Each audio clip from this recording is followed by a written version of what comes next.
কাজটা যদি তুমি ঠিক রাখো তাহলে কিন্তু তোমার কাজে অনেকেই আসবে। তাও কয়টা সেলাই করছো ওই মেশিন দিয়ে ক্ষেতে তুমি? সামনে আই অগুন্তি। এই সিঙ্গার মেশিনটা কিন্তু ফাতেমার হচ্ছে আইবিকালের সিঙ্গার মেশিন। আসসালামু আলাইকুম বন্ধুরা, সবাই কেমন আছেন? আশা করি সকলে অনেক ভালো আছেন। তো অনেক দিন ধরে আমার সেলাই মেশিনটা নষ্ট হয়ে রয়েছে, আর এই নষ্ট থাকার কারণে আমি কোনো কাজও করতে পারছি না। তো আজকে শুক্রবার, হাসানের আব্বু বাড়িতে রয়েছে, তো মেশিনটা সারার জন্য দেন কাজে লাগিয়ে দিয়েছি। আর এই মেশিনটা যদি আমি অন্য জায়গায় সারতে যাই তাহলে 400 থেকে 500 টাকা আমার এই মেশিন সারতেই লাগবে। সেজন্য হাসানের আব্বুকে সারতে দিছি, দেখি পারে কিনা। আর এমনি তো আমার মেশিন নষ্ট হলে হাসানের আব্বুই সেরে দেয়। তো আজকে মনে হচ্ছে এবার মনে হচ্ছে একটু জটিলভাবে সমস্যা হয়েছে, দেখা যাক সে পারে কিনা। পারলে তো আমার মেশিন সারার টাকাটা বেঁচে যেত।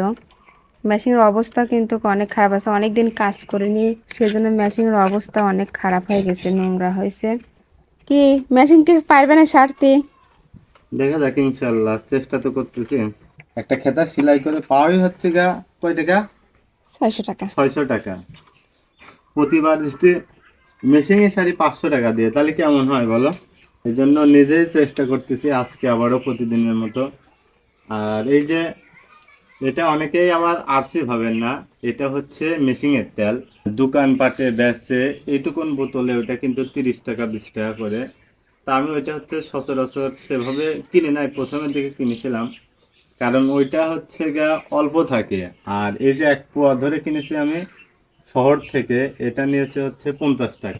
আর এই তেলটা এইভাবে তেল কিনলে পারে অনেক কি আয় হয়, অনেক দিনই ব্যবহার করা যায়। আর ওই বোতলের তেল কিনলে 2 থেকে 3 বার দিলেই শেষ হয়ে যায়। সেজন্য হাসানের আব্বু আমাকে এই 1 পোয়ার বোতলে কিনে এনে দেয়, অনেক দিনে চলে যায়। তো আমি হচ্ছে মিখারির থেকে শুনেছিলাম মেন খোরাকটা হচ্ছে এই তেল। মানে আপনি যদি নাও চলান মেশিন, দেখা যাচ্ছে আপনি 6 মাস ফেলা থুইছেন, যদি আপনি প্রতি সপ্তাহে একদিন মেশিনটা কিংবা 1 সপ্তাহ পরে একদিন এরকম তেল দিয়ে ভালো করে মেশিনটা যদি আপনি মুছে ধুতে পারেন তাহলে আশা করা যায় মেশিনটা বলে নষ্ট হয় না। বিশেষ করে খেতা সেলাই করলে পারে আপনার খেতার যে একটা ময়লা আছে, তাই না ফাতেমা? হ্যাঁ, মেশিনে বেশি সমস্যা দেখায়। সেই ময়লাটাই হচ্ছে এই যে দাঁতের এইখানে জমে, দাঁতের এখানে জমার কারণে তখন ওই যে সেলাই হতে চায় না, কিংবা ডপ মারে সেলাই, তাই না?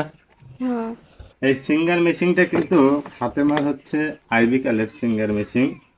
ওর হচ্ছে ভাই ওকে কিনে দিয়েছিল এই মেশিনটা, তখন থেকেই বাড়ির কাজ কাম সব কিছু এই মেশিন দিয়েই করতো।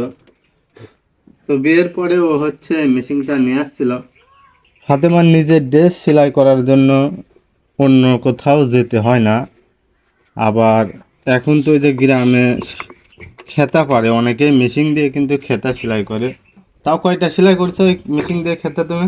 সামনে আই অগুন্তি। অগুন্তি, হ্যাঁ। তা তো 20টার উপরে। 20টা তো কমন। 20টা কমন, হ্যাঁ।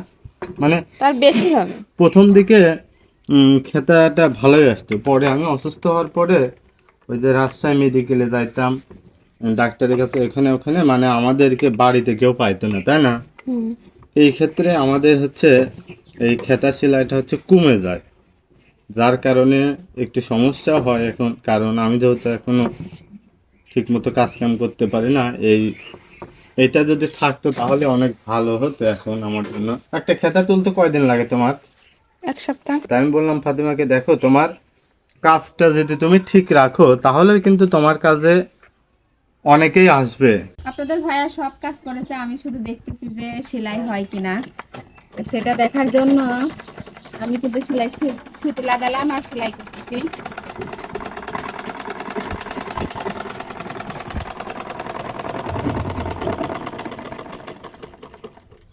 আলহামদুলিল্লাহ, সেলাইটা কিন্তু অনেক সুন্দর হয়েছে। খেতা সেলাই কিন্তু দিলাম, বড় সেলাই।